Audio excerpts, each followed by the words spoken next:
ದಿನದಲ್ಲಿ ನನ್ನ ಸಂದೇಶದ ಆರಂಭದ ವಾಕ್ಯವಾಗಿ ಕೀರ್ತನೆ 84ನೇ ಕೀರ್ತನೆ 11 ಮತ್ತು 12ನೇ ವಾಕ್ಯವನ್ನು ನಾನು ತೆಗೆದುಕೊಳ್ಳಲಿಕ್ಕಾಗಿ ಇಷ್ಟಪಡುತ್ತೇನೆ. ಯೆಹೋವ ದೇವರು ಸೂರ್ಯನು ಗುರಾಣಿಯೂ ಆಗಿದ್ದಾನಲ್ಲ, ಯೆಹೋವನು ಕೃಪೆಯನ್ನು ಘನವನ್ನು ಅನುಗ್ರಹಿಸುವನು. ತನ್ನ ಸದ್ಭಕ್ತರಿಗೆ ಯಾವ ಶುಭವನ್ನು ದಯಪಾಲಿಸದೇ ಇದ್ದಾನೋ. ಸೈನಾಧೀಶ್ವರನಾದ ಯೆಹೋವನೇ, ನಿನ್ನಲ್ಲಿ ಭರವಸೆ ಇಡುವ ಮನುಷ್ಯನು ಅವನು ಧನ್ಯನಾಗಿದ್ದಾನೆ. ದೇವರ ವಾಕ್ಯದಲ್ಲಿ ನಾವು ಗಮನಿಸಲಿಕ್ಕೆ ಸಾಧ್ಯವಾಗುವಂಥ ಒಂದು ಪದ, ಆತನು ತನ್ನ ಸದ್ಭಕ್ತರಿಗೆ ಯಾವ ಶುಭವನ್ನು ದಯಪಾಲಿಸದೇ ಇದ್ದಾನೋ. ಸೈನಾಧೀಶ್ವರನಾದ ಯೆಹೋವನೇ, ನಿನ್ನಲ್ಲಿ ಭರವಸೆ ಇಡುವ ಮನುಷ್ಯನು ಅವನು ಧನ್ಯನು ಎಂಬುದಾಗಿ ನಾವು ದೇವರ ವಾಕ್ಯದಲ್ಲಿ ಗಮನಿಸ್ತೇವೆ. ನಾವು ಹಾದೋಗುತ್ತಿರುವಂಥ ಕಾಲಘಟ್ಟ ಎಂಥದ್ದು ಎಂಬುದನ್ನು ನಾವು ಅವಲೋಕನವನ್ನು ನಾವು ಮಾಡಿದಾಗ, ನಾವು ಹಾದೋಗುತ್ತಿರುವಂಥ ಆ ಕಾಲಘಟ್ಟ ಎನ್ನುವಂಥದ್ದು ಮನಸ್ಸಿಗೂ ಇಕ್ಕಟ್ಟನ್ನು ಒಳಪಡಿಸುವಂಥ ಒಂದು ಕಾಲಘಟ್ಟದಲ್ಲಿ ನಾವು ಹಾದೋಗುತ್ತಾ ಇದ್ದೇವೆ. ಒಂದು ಭಾಗದಲ್ಲಿ ರೋಗಗಳು, ಮತ್ತೊಂದು ಭಾಗದಲ್ಲಿ ಆರ್ಥಿಕವಾದಂಥ ಸಂಕಷ್ಟಗಳು, ಮತ್ತೊಂದು ಭಾಗದಲ್ಲಿ ದೇಶದಲ್ಲಿ ನಡೆಯುತ್ತಾ ಇರುವಂಥ ಎಲ್ಲ ಕಾರ್ಯಗಳನ್ನು ನಾವು ಅವಲೋಕನ ಮಾಡಿ ನೋಡಿದಾಗ ಎಲ್ಲ ಮನುಷ್ಯರ ಮುಂದೆ ಒಂದು ಪ್ರಶ್ನಾರ್ಥಕವಾದಂಥ ಚಿಹ್ನೆ ಉಂಟು. ಮುಂದೆ ಏನು ಎಂಬುವಂಥ ಒಂದು ಪ್ರಶ್ನೆಯನ್ನು ಎಲ್ಲ ಮನುಷ್ಯರುಗಳು ಅವರು ಎದುರಿಸ್ತಾ ಇದ್ದಾರೆ. ಹೀಗೆ ನಾವು ಮುಂದಕ್ಕೆ ಸಾಗಿದ್ರೆ ನಮ್ಮ ಭವಿಷ್ಯ ಏನು, ನಮ್ಮ ಕುಟುಂಬದ ಭವಿಷ್ಯ ಏನು ಎನ್ನುವಂಥ ಪ್ರಶ್ನಾರ್ಥಕವಾದಂಥ ಚಿಹ್ನೆ ಅನೇಕ ಮನುಷ್ಯರುಗಳನ್ನು ಎದುರುಗೊಳ್ಳುತ್ತಾ ಇದೆ. ಒಂದು ಕಡೆ ಉದ್ಯಮಗಳಲ್ಲಿ ಏರಿಳಿತಗಳು, ಮತ್ತೊಂದು ಕಡೆ ಕೆಲಸ ಮಂಡಲಗಳಲ್ಲಿ ಪ್ರಯಾಸ ಪಟ್ಟಷ್ಟು ಲಾಭಗಳು ಬರದಂತೆ ಅನೇಕ ವಿಧವಾದಂಥ ರೀತಿಯಲ್ಲಿ ಚಿಂತೆಗೆ ಒಳಪಡುತ್ತಿರುವಂಥ ಈ ಕಾಲಘಟ್ಟದಲ್ಲಿ ದೇವರು ತಾನು ಈ ಕಾಲಘಟ್ಟದಲ್ಲಿ ತನ್ನ ಸಭೆಯಾಗಿರುವಂಥ ಮೊದಲಗಿತ್ತಿಗೆ ತಾನು ತಿಳಿಸುವಂಥ ಕಾರ್ಯವಾದರೂ ಏನು ಎಂಬುದನ್ನು ನಾವು ದೇವರ ಮಕ್ಕಳು ನಾವು ಪರಿಶೋಧನೆ ಮಾಡಿ ನಾವು ನೋಡಿದಾಗ, ಇಂಥ ಒಂದು ಇಕ್ಕಟ್ಟಾದಂಥ ಪರಿಸ್ಥಿತಿಯಲ್ಲಿ, ಇಂಥ ಒಂದು ಪ್ರಶ್ನಾರ್ಥಕವಾದಂಥ ಒಂದು ಪರಿಸ್ಥಿತಿಯಲ್ಲಿ ಯಾವ ರೀತಿಯಲ್ಲಿ ನಾವು ಜಯಶಾಲಿಗಳಾಗಲಿಕ್ಕೆ ಸಾಧ್ಯ ಎಂಬುದನ್ನು ನಾವು ದೇವರ ವಾಕ್ಯದಲ್ಲಿ ಪರಿಶೋಧನೆ ಮಾಡಿ ನೋಡಿದಾಗ ನಮಗೆ ದೊರಕುವಂಥ ಒಂದೇ ಒಂದು ಉತ್ತರ, ಸದ್ಭಕ್ತರಾಗಿ ಜೀವಿಸುವವರಿಗೆ ದೇವರು ಯಾವ ಮೇಲಿಗೂ ದೇವರು ಕೊರತೆ ಮಾಡೋದಿಲ್ಲ. ಅದು ಎಂಥ ಸಂದರ್ಭಗಳೇ ಆಗಲಿ, ಅದು ಎಂಥ ಇಕ್ಕಟ್ಟುಗಳೇ ಆಗಲಿ, ಅದು ಎಂಥ ಪ್ರತಿಕೂಲಗಳೇ ಆಗಲಿ, ಸದ್ಭಕ್ತರಾಗಿ ಯಾರು ಕರ್ತನಲ್ಲಿ ಜೀವನ ಮಾಡ್ತಾರೋ ಆ ಕಾಲಘಟ್ಟ ಎಷ್ಟೇ ಕಠಿಣವಾಗಿರಲಿ, ಆ ಕಾಲಘಟ್ಟ ಎಷ್ಟೋ ವಿರೋಧಗಳಾಗಿರಲಿ, ಸತ್ಯವೇದ ಗ್ರಂಥದಲ್ಲಿ ನಾವು ಗಮನಿಸಲಿಕ್ಕೆ ಸಾಧ್ಯವಾಗುವಂಥ ಕಾರ್ಯ, ಸದ್ಭಕ್ತರು, ನೀತಿವಂತರು, ಯಥಾರ್ಥವಂತರಾದಂಥ ದೇವ ಜನರು ಆ ಕಾಲಘಟ್ಟವನ್ನು ಜಯಿಸಿಕೊಂಡು ಅದರ ಮೇಲೆ ಆಶೀರ್ವದಿಸಲ್ಪಟ್ಟಂಥ ಸ್ಥಿತಿಗೆ ಬಂದಿರುವುದನ್ನು ಈ ದೇವರ ವಾಕ್ಯ ನಮಗೆ ಮಾದರಿಯಾಗಿ ನಮಗೆ ತೋರಿಸುವಂಥದ್ದಾಗಿರ್ತದೆ. ಹಾಗಾದರೆ ಈ ಕಾಲಘಟ್ಟದಲ್ಲಿ ದೇವರ ಮಕ್ಕಳಾದಂಥ ನಾವುಗಳು ನಮ್ಮ ಗಮನವನ್ನು ಎತ್ತ ಕಡೆ ಹೆಚ್ಚಾಗಿ ನಾವು ಹರಿಸುವವರಾಗಿರಬೇಕು. ಈ ಒಂದು ಇಕ್ಕಟ್ಟಾದಂಥ ಪರಿಸ್ಥಿತಿಯಲ್ಲಿ ದೇವರ ಮಕ್ಕಳು ನಮ್ಮ ಚಿಂತೆಗಳನ್ನು, ನಮ್ಮ ನಡತೆಗಳನ್ನು ಎತ್ತ ಕಡೆ ನಾವು ಕೊಂಡೊಯ್ಯಬೇಕು ಎಂಬುದಾಗಿ ಗಮನಿಸಿದಾಗ ಅನೇಕರು ಮಾತುಗಳು ನಕಾರಾತ್ಮಕವಾಗಿದೆ. ಅನೇಕರ ಭಾವನೆಗಳು, ಚಿಂತೆಗಳು ಭಯ ಹುಟ್ಟಿಸುವಂಥ ರೀತಿಯಲ್ಲಿ, ನಕಾರಾತ್ಮಕವಾದಂಥ ರೀತಿಯಲ್ಲಿ ಮಾತುಗಳನ್ನು ಮಾತನಾಡಿ ಎತ್ತ ಕಡೆ ತಿರುಗಿದ್ರು ಭಯದಲ್ಲೇ ಮುಳುಗುವಂಥ ಒಂದು ಅನುಭವದಲ್ಲಿ ಅವರು ಜೀವಿಸ್ತಾ ಇದ್ದಾರೆ. ಕಾರಣ ಅವರ ಮಾತು, ಅವರು ಕಣ್ಣಾರೆ ಕಾಣ್ತಾ ಇರೋದು, ಕಿವಿಯಾರೆ ಕೇಳ್ತಿರುವಂಥ ಸಂಗತಿಗಳನ್ನು ಮಾತನಾಡಿ ಮಾತನಾಡಿ ಮಾತನಾಡಿ ನಿರೀಕ್ಷೆ ಇಲ್ಲ ಎನ್ನುವಂಥ ಹಂತಕ್ಕೆ ತಮ್ಮ ಮಾತುಗಳಿಂದ ಅನೇಕ ಜನರು ಅವರು ತಲುಪ ಬಿಡುತ್ತಾರೆ.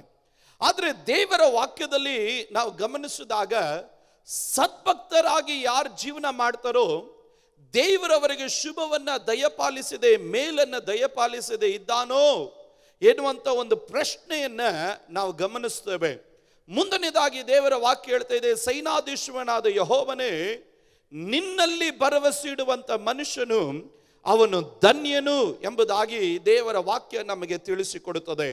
ಹಾಗಾದ್ರೆ ಈ ಕಾಲಘಟ್ಟದಲ್ಲಿ ನಾವು ದೇವರ ಮಕ್ಕಳಾದಂಥ ನಾವುಗಳು ನಾವು ಮಾಡಬೇಕಾಗಿರುವಂತ ಒಂದು ಕಾರ್ಯ, ಭಕ್ತರಾಗಿ ಜೀವಿಸುವುದಕ್ಕೆ, ಕರ್ತನಲ್ಲಿ ಜೀವಿಸುವುದಕ್ಕೆ, ಕರ್ತನಲ್ಲಿ ಭರವಸೆ ಇಟ್ಟು ನಾವು ಜೀವಿಸುವುದಕ್ಕೆ, ನಮ್ಮ ಜೀವಿತಗಳನ್ನು ನಾವು ಸಮರ್ಪಿಸಿ ನಾವು ಕೊಡುವುದಾದರೆ, ಎಂಥ ಹೋರಾಟಗಳೇ ಬರಲಿ, ಎಂಥ ಪ್ರತಿಕೂಲಗಳೇ ಬರಲಿ, ಎಂಥ ಅಸಾಧ್ಯತೆಗಳೇ ನಮ್ಮನ್ನು ಅಭಿಮುಖವಾಗಿ ಎದುರುಗೊಳ್ಳಲಿ, ದೇವರ ಮಕ್ಕಳನ್ನ ಒಂದು ಕಾರ್ಯ ಅರ್ಥ ಮಾಡಿಕೊಳ್ಳಬೇಕು, ಕರ್ತನಲ್ಲಿ ಭರವಸೆ ಇಡುವಂತ ಒಬ್ಬನಾದರೂ ಲಜ್ಜೆಗೀಡಾಗೋದಕ್ಕೆ ನನ್ನ ದೇವರು ಅನುಮತಿ ಕೊಡೋದಿಲ್ಲ. ಕರ್ತನಲ್ಲಿ ಭರವಸೆ ಇಡುವಂತ ದೇವರ ಮಕ್ಕಳನ್ನ ದೇವರು ಅವುಗಳ ಮೇಲೆ ಜಯಶಾಲಿಯಾಗಿ ನಿಲ್ಲಿಸೋದಕ್ಕೆ ನನ್ನ ದೇವರು ನಂಬಿಗಸ್ತನಾದ ದೇವರಾಗಿದ್ದಾನೆ. ದೇವರ ವಾಕ್ಯದಲ್ಲಿ ಹಾಗಾದ್ರೆ ಈ ಕಾಲಘಟ್ಟದಲ್ಲಿ ನಾವು ಕರ್ತನಲ್ಲೇ ನಮ್ಮನ್ನೇ ನಾವು ಕಾದುಕೊಳ್ಳಬೇಕಾಗಿರೋದು ಬಹಳ ಪ್ರಾಮುಖ್ಯ ಉಳ್ಳದ್ದು. ಸತ್ಯವೇದ ಗ್ರಂಥದಲ್ಲಿ ನಾವು 2 ಕೊರಿಂಥಿಯ 5ನೇ ಅಧ್ಯಾಯದ 17ನೇ ವಚನವನ್ನು ನಾವು ಗಮನಿಸಿದಾಗ ದೇವರ ವಾಕ್ಯದಲ್ಲಿ ನಾವು ಈ ರೀತಿಯಾಗಿ ನಾವು ಓದುತ್ತೇವೆ, ಹೀಗಿರಲಾಗಿ ಯಾವನಾದರೂ ಕ್ರಿಸ್ತನಲ್ಲಿದ್ದರೆ ಅವನು ನೂತನ ಸೃಷ್ಟಿಯಾದನು, ಈಗ ಪೂರ್ವ ಸ್ಥಿತಿಗಳೆಲ್ಲ ಹೋಗಿ ಎಲ್ಲ ನೂತನವಾಯಿತು ಎಂಬುದಾಗಿ ದೇವರ ವಾಕ್ಯದಲ್ಲಿ ಗಮನಿಸ್ತೇವೆ. ದೇವರ ವಾಕ್ಯದಲ್ಲಿ ಅಲ್ಲಿ ನಾವು ಗಮನಿಸಲಿಕ್ಕೆ ಸಾಧ್ಯವಾಗುವಂತ ಒಂದು ಪದ ಕ್ರಿಸ್ತನಲ್ಲಿದ್ದರೆ ಎನ್ನುವಂತ ಒಂದು ಪದವನ್ನು ನಾವು ಗಮನಿಸ್ತೇವೆ. ಹಾಗಾದ್ರೆ ನಮ್ಮ ಜೀವನದಲ್ಲಿ ಪ್ರತಿದಿನ ನೂತನವಾದಂಥ ಕಾರ್ಯ ನಡೆಯುವುದಕ್ಕೆ ಮುಖಾಂತರ ಏನು ಎಂಬುದಾಗಿ ಗಮನಿಸಿದಾಗ ಕ್ರಿಸ್ತನಲ್ಲಿ ಇರುವುದೇ ನಮ್ಮ ಜೀವಿತ ಅದ್ಭುತದ ಜೀವಿತವಾಗಿ ಮಾರ್ಪಡಿಸುತ್ತದೆ. ಕ್ರಿಸ್ತನಲ್ಲಿ ನಾವು ಇರುವಂಥದ್ದೇ ನಮ್ಮ ಜೀವಿತವನ್ನ ಸೂಪರ್ ನ್ಯಾಚುರಲ್, ಸಾಮಾನ್ಯವಾದಂಥ ಒಂದು ಜೀವನವಾಗಿ ನಮ್ಮನ್ನು ಮಾರ್ಪಡಿಸುವಂಥದ್ದಾಗಿರ್ತದೆ. ನಾವು ಕ್ರಿಸ್ತನಲ್ಲಿ ಇರುವುದಾದರೆ, ನಾವು ಕ್ರಿಸ್ತನಲ್ಲಿ ಇದ್ದರೆ, ನಾನು ಕ್ರಿಸ್ತ್ಯಾನಿ ಆದರೆ ಅಂತ ಅಲ್ಲ ಅಲ್ಲಿ ದೇವರ ವಾಕ್ಯ ಹೇಳೋದು, ಕ್ರಿಸ್ತನಲ್ಲಿ ಇದ್ದರೆ ಎಂಬುದಾಗಿ ಗಮನಿಸ್ತೇವೆ. ನಾನು ಚರ್ಚ್ಗೆ ಬರೋದ್ರಿಂದ ಅಂತ ಅಲ್ಲ ನಾವು ಗಮನಿಸೋದು, ಕ್ರಿಸ್ತನಲ್ಲಿ ಇದ್ದರೆ ಎಂಬುದಾಗಿ ನಾವು ಗಮನಿಸ್ತೇವೆ. ನಾನು ಪೀಟರೋ ಜಾನ್ ಅಂತ ಹೆಸರು ಇಟ್ಕೊಂಡಿದ್ದರೆ ಅನ್ನೋದಲ್ಲ ನಾವು ಗಮನಿಸೋದು, ಕ್ರಿಸ್ತನಲ್ಲಿ ಇದ್ದರೆ ಎಂಬುದಾಗಿ ನಾವು ಗಮನಿಸ್ತೇವೆ. 20 ವರ್ಷ ಆಯಿತು ದೀಕ್ಷಾ ಸ್ನಾನ ತೆಗೆದುಕೊಂಡೆ ಅಂತ ಹೇಳೋರ್ಗಲ್ಲ ಇರೋದು, ಈ ಕ್ಷಣದಲ್ಲೂ ಕ್ರಿಸ್ತನಲ್ಲಿ ಇದ್ದರೆ ದೇವರ ವಾಕ್ಯದಲ್ಲಿ ಗಮನಿಸ್ತೇವೆ. ಒಬ್ಬನು ಕ್ರಿಸ್ತನಲ್ಲಿ ಇದ್ದರೆ ಅವನು ನೂತನ ಸೃಷ್ಟಿ, ಹಳೆ ಸಂಗತಿಗಳೆಲ್ಲ ಹೋಗಿ ಎಲ್ಲ ನೂತನವಾಗುತ್ತೆ. ಹಾಗಾದ್ರೆ ನಾವು ಕ್ರಿಸ್ತನಲ್ಲಿ ನೆಲೆಗೊಳ್ಳೋದೇ ನಮ್ಮ ಜೀವಿತದಲ್ಲಿ ಅದ್ಭುತವನ್ನ ಕರೆತರುವಂಥದ್ದು. ಒಬ್ಬನು ಕ್ರಿಸ್ತನಲ್ಲಿ ಇರಬಹುದು, ಒಬ್ಬನು ಕ್ರಿಸ್ತನಲ್ಲಿ ಇಲ್ಲದೆ ಇರಬಹುದು. ಕ್ರಿಸ್ತನಲ್ಲಿ ಯಾವ ರೀತಿ ಇಲ್ಲದಿರೋದಕ್ಕೆ ಸಾಧ್ಯ? ಒಬ್ಬನ ಚಿಂತೆಗಳ ಮುಖಾಂತರ, ಒಬ್ಬನ ಮಾತುಗಳ ಮುಖಾಂತರ, ಒಬ್ಬನ ಜೀವನದಲ್ಲಿ ಸಮರ್ಪಣೆಯಿಂದ ಹಿಂಜಾರಿ ಹೋಗೋದ್ರ ಮುಖಾಂತರ, ದೇವರ ಪ್ರಸನ್ನತೆಯನ್ನು ಹುಡುಕದಿರುವ ಮುಖಾಂತರ, ಪರಿಶುದ್ಧತೆಯಲ್ಲಿ ತಮ್ಮನ್ನೇ ತಾವು ತೊಡಗಿಸಿಕೊಳ್ಳದಿರುವಂತ ನಿಮಿತ್ತ ಒಬ್ಬನು ಕ್ರಿಸ್ತನಲ್ಲಿ ಇರದೆ ಆಗಲಿಕ್ಕೆ ಸಾಧ್ಯ. ಒಬ್ಬನು ನಿಜವಾಗ್ಲೂ ಕ್ರಿಸ್ತನಲ್ಲಿ ಇದ್ದಾನಾ ಎನ್ನುವಂತ ಸೂಚನೆ ಏನು ಎಂಬುದಾಗಿ ಗಮನಿಸಿದಾಗ ದೇವರ ವಾಕ್ಯ ಹೇಳುತ್ತದೆ, ಹಳೇ ಸಂಗತಿಗಳೆಲ್ಲ ಹೋಗಿ, ಪೂರ್ವ ಸಂಗತಿಗಳೆಲ್ಲ ಹೋಗಿ ಅವನ ಜೀವನದಲ್ಲಿ ಎಲ್ಲವೂ ಹೊಸದಾಗುವಂಥದ್ದಾಗಿರುತ್ತದೆ. ಹಾಗಾದ್ರೆ ಈ 2021ರಲ್ಲಿ ನಾನು ಹೇಳ್ತೇನೆ, ಹಳೆ ಜೀವಿತದಲ್ಲಿ ಮುಂದುವರಿಯೋದಕ್ಕೆ ನನ್ನ ದೇವರು ನಮ್ಮ ಕುರಿತಾಗಿ ಇಷ್ಟಪಡ್ತಾ ಇಲ್ಲ. ಈ ಮುಂಜಾನೆ ವೇಳೆಯಲ್ಲಿ ದೇವರು ನಮಗೆ ಒಂದು ಆಮಂತ್ರಣ ಕೊಡ್ತಾ ಇದ್ದಾನೆ, ನೀನು ಕ್ರಿಸ್ತನಲ್ಲಿ ಇರು. ಸತ್ಯವೇದ ಗ್ರಂಥದಲ್ಲಿ ಪ್ರಕಟಣೆ 2ನೇ ಅಧ್ಯಾಯದಲ್ಲಿ ನಾವು ಗಮನಿಸಿದಾಗ 1ನೇ ವಾಕ್ಯದಿಂದ ಓದಿದಾಗ 2ನೇ ಅಧ್ಯಾಯದ 1ನೇ ವಾಕ್ಯದಲ್ಲಿ ಕರ್ತನಾದಂಥ ಯೇಸು ಕ್ರಿಸ್ತನು ಸಭೆ ಒಳಗಡೆ ಮಾತಾಡ್ತಾ ಇದ್ದಾನೆ. ಸಭೆ ಒಳಗಡೆ ದೇವರು ಅವರ ಒಳ್ಳೆ ಕೆಲಸವನ್ನು ಮಾತಾಡ್ತಾ ಇದ್ದಾನೆ, ಅವರ ಕೊರತೆಗಳನ್ನು ಮಾತಾಡ್ತಾ ಇದ್ದಾನೆ, ಅವರನ್ನು ತಿದ್ದುತ್ತಾ ಇದ್ದಾನೆ, ಅವರನ್ನು ರೂಪಾಂತರ ಪಡಿಸ್ತಾ ಇದ್ದಾನೆ. ದೇವರು ಅಲ್ಲಿಂದ ಸ್ಫೂರ್ಣ, ಪೆರ್ಗಮ, ತುವತೈರ್ಯ, ಸರ್ದೈಸ್ ಎನ್ನುವಂಥ ಸಭೆಗಳನ್ನು ದಾಟಿಕೊಂಡು ಲೆವೋದಿಕ ಸಭೆ ಒಳಗಡೆ ಬಂದಾಗ ದೇವರ ವಾಕ್ಯದಲ್ಲಿ 2ನೇ ಅಧ್ಯಾಯದ 1ನೇ ವಾಕ್ಯದಲ್ಲಿ ಸಭೆ ಒಳಗಡೆ ಯೇಸು ಸ್ವಾಮಿ ಮಾತಾಡ್ತಾ ಇದ್ದನು. ಸಭೆ ಒಳಗಡೆ ಯೇಸು ಸ್ವಾಮಿ ಮಾತನಾಡ್ತಾ ಇದ್ದನು. ಆದರೆ 3ನೇ ಅಧ್ಯಾಯದಲ್ಲಿ ನಾವು ಪ್ರವೇಶ ಮಾಡಿದಾಗ ಅದರ 18ನೇ ವಚನದಿಂದ ಓದಿಕೊಂಡು ಬಂದಾಗ ಈಗ ಸಭೆ ಒಳಗಡೆ ದೇವರು ಮಾತಾಡ್ತಾ ಇಲ್ಲ, ಸಭೆ ಒಳಗಡೆ ಜನ ಮಾತಾಡ್ತಾ ಇದ್ದಾರೆ. ಏನ್ ಮಾತಾಡ್ತಾ ಇದ್ದಾರೆ ಸಭೆ ಒಳಗಡೆ? ನಾನು ಐಶ್ವರ್ಯವಂತನು, ನಾನು ಸಂಪನ್ನನು, ನಾನು ಕೊರತೆ ಇಲ್ಲದವನು ಅಂತ ಸಭೆ ಒಳಗಡೆ ಜನ ಮಾತಾಡ್ತಾ ಇದ್ದಾರೆ. ಈಗ ಯೇಸು ಸ್ವಾಮಿ ಎಲ್ಲಿದ್ದುಕೊಂಡು ಮಾತಾಡ್ತಾ ಇದ್ದಾನೆ? ಯೇಸು ಸ್ವಾಮಿ ಹೊರಗಡೆ ನಿಂತುಕೊಂಡು ಮಾತಾಡ್ತಾ ಇದ್ದಾನೆ. ಈಗ ನನ್ನ ಬಾಗಿಲಲ್ಲಿ ನಿಂತುಕೊಂಡು ತಟ್ತಾ ಇದ್ದೇನೆ, ಯಾರಾದ್ರೂ ನನ್ನ ಶಬ್ದವನ್ನು ಕೇಳಿ ಬಾಗಿಲನ್ನು ತೆರೆದ್ರೆ ಎಂದು ಯೇಸು ಸ್ವಾಮಿ ಒಳಗಡೆ ಬರುವುದಕ್ಕಾಗಿ ತಾನೇ ಸ್ವಯಂ ಪ್ರೇರಿತನಾಗಿ ಆಮಂತ್ರವನ್ನು ಕೊಡ್ಕೊಳ್ತಾ ಇದ್ದಾನೆ, ತೆರೀರಿ ಬಾಗಿಲು ಎಂಬುದಾಗಿ.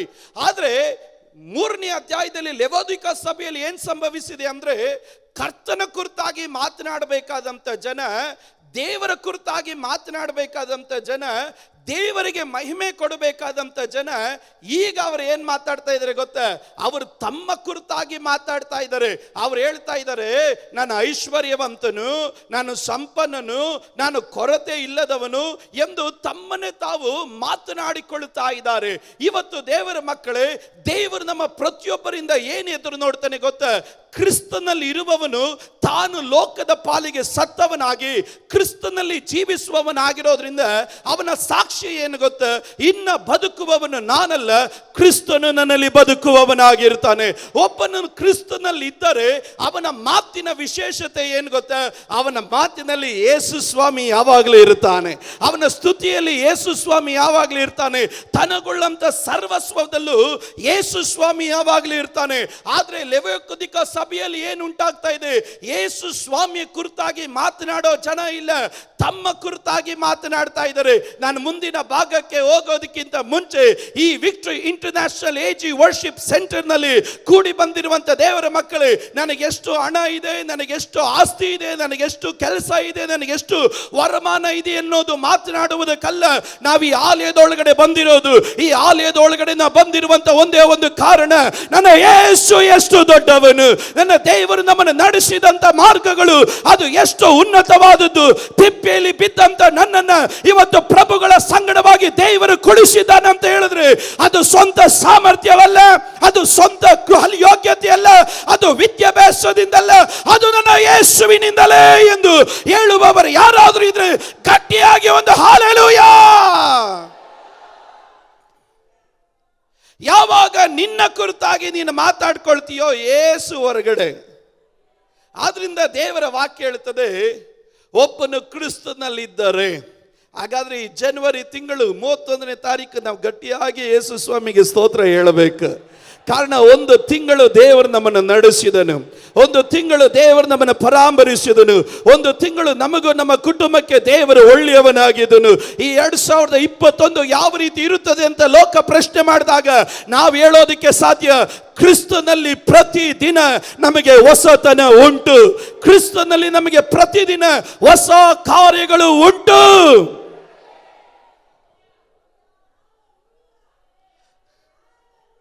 ಒಬ್ಬನು ಕ್ರಿಸ್ತನ ಒಳಗಡೆ ಪ್ರವೇಶ ಮಾಡಿದಾಗ ಕ್ರಿಸ್ತನವನ ಜೀವಿತವನ್ನು ರೂಪಿಸಲಿಕ್ಕಾಗಿ ಪ್ರಾರಂಭಿಸ್ತಾನೆ, ಕ್ರಿಸ್ತನಾತನ ಜೀವಿತವನ್ನು ಕಟ್ಟಲಿಕ್ಕಾಗಿ ಪ್ರಾರಂಭಿಸ್ತಾನೆ.